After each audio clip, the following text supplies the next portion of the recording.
Okay, so I've added a brush that can give you the paper texture for the background. So you're going to start by pressing the bottom right gray color, and then you're going to go into your brush pack and you're going to get your paper texture brush, and then you're just going to draw without lifting over top of your canvas.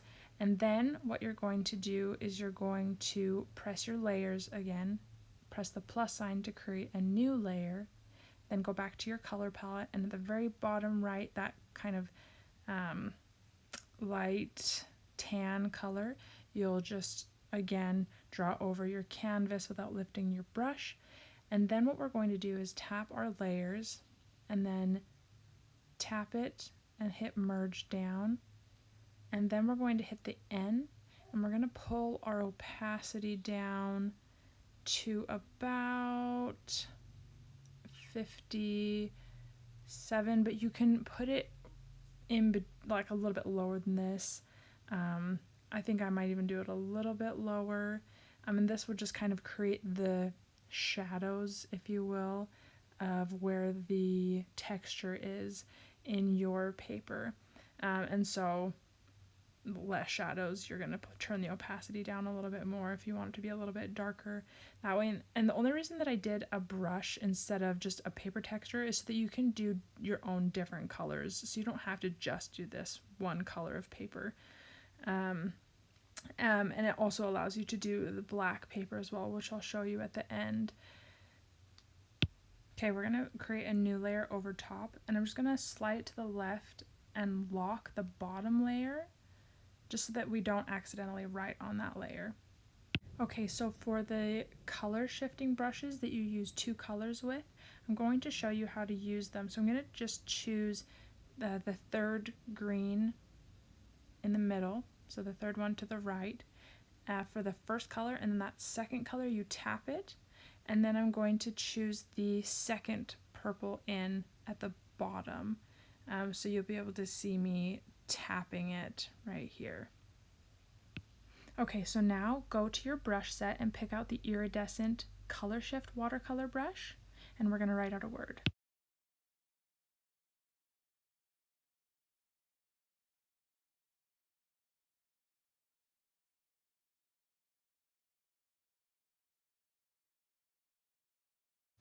Okay, it already looks really cool, but I'm going to show you how to make it look even cooler. Okay, so you're going to tap that magic wand and you're going to hit color balance. And then what we're going to do is we're going to play around with the sliders, and I'll show you what happens.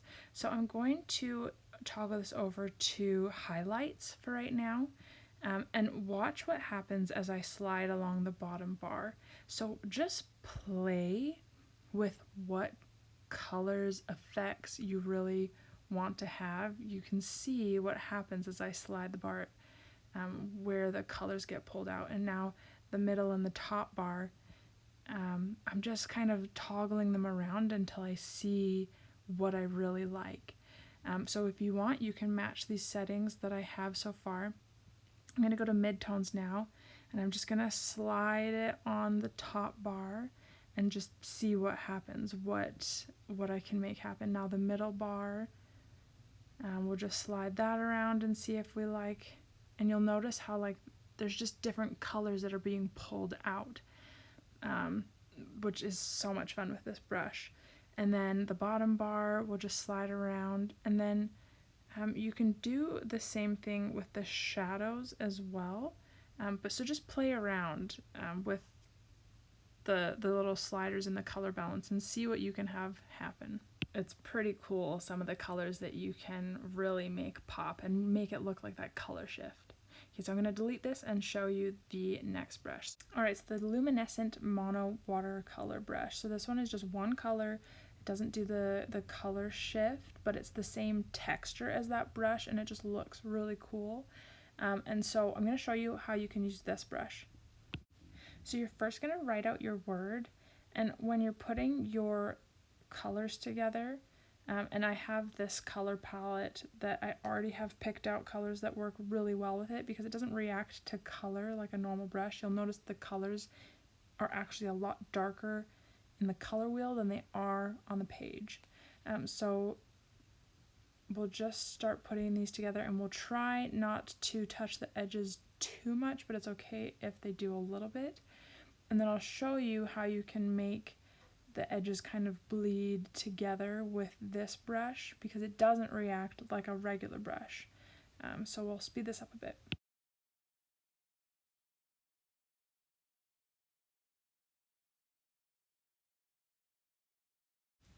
Okay, so what you're going to do now to blend the colors is you're going to go to your layers, and you're going to go into a blank layer above it, and you're going to hit the N and scroll down until you go to something called color.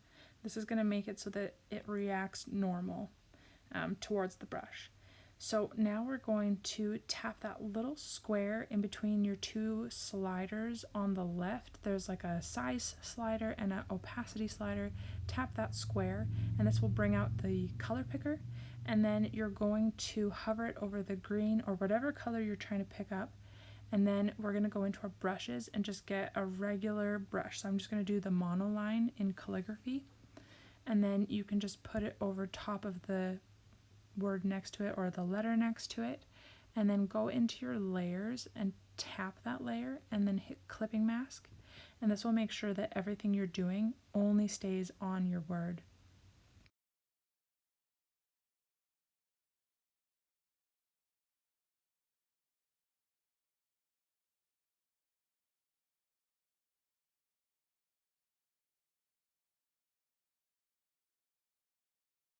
Okay, and then I'm just going to do the exact same thing with all of these. I'm just going to pick the color that I want to bleed into the next one.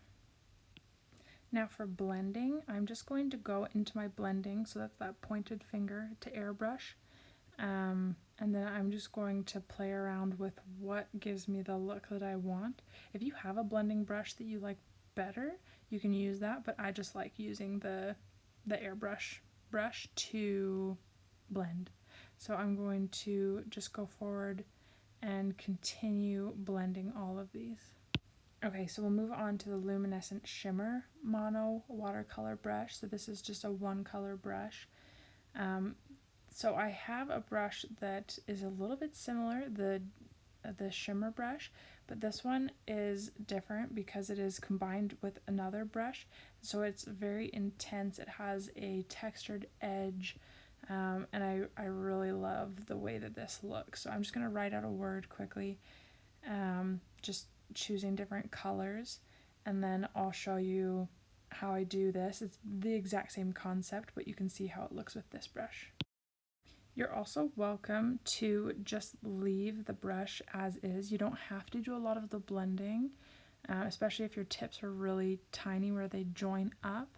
But if you want to do some of that blending, then I'll show you how again. So we're going to go and create a new layer, and then make that layer set to color.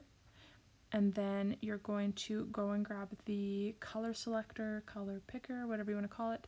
I hover it over the color before it, and then I get just a regular monoline brush and I put it over top, and then make sure that's set to clipping mask. And then I just go forward and keep selecting the color previous and blending it into the next color. And with this, you don't have to create a darker color or anything like that. You just select the color you see and then put it to the color next to you. And then just continue forward with that, and then you can blend it. And that's how you blend with these brushes that react to color differently. Alright, so we're just going to go and blend like we did with the last one. And you can do it just like a subtle amount of color that bleeds in, and just continue going to each letter and blending them. Okay, so we're going to go and move to the iridescent shimmer. So this one is different than my dual color shimmer. It's got a textured edge, it has a much more vibrant color, and the contrast between the two colors that you use is a lot more, which is really fun with this brush. So I'm just going to write out water. Okay, so I'm going to do the exact same thing we did before. I'm going to tap that magic wand, hit color balance, and then we're just going to play around with these slider scales. So I'm going to go to highlights first, and just toggle around the bottom bar until I like what I'm seeing. And then we can move to the next slider, so the middle slider, and kind of see what happens on either side of the scale. And then we'll move to the top and just kind of get the look that we want. I really like how that's kind of pulling through that back color, because these are two brushes put together, so it kind of pulls out the brush behind it, which is really, really cool. And then midtones, shadows, play around with those bars and see what they do to create that kind of color shift that you want.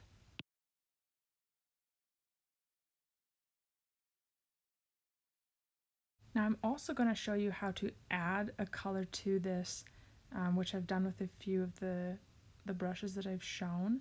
So we'll do this, we'll write our word, and then we're going to go and add a layer above it and set it to color. And it's kind of like how we were blending before, but we're just going to add a color over top.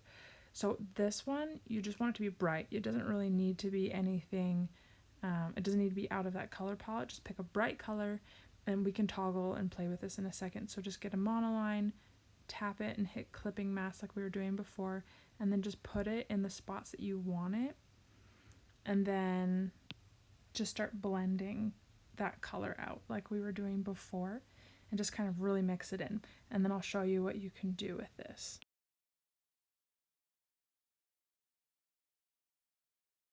So like we were doing before, you can go in and just make that main layer we were writing in, go to your color balance section, and just kind of toggle around with your word like we were doing before.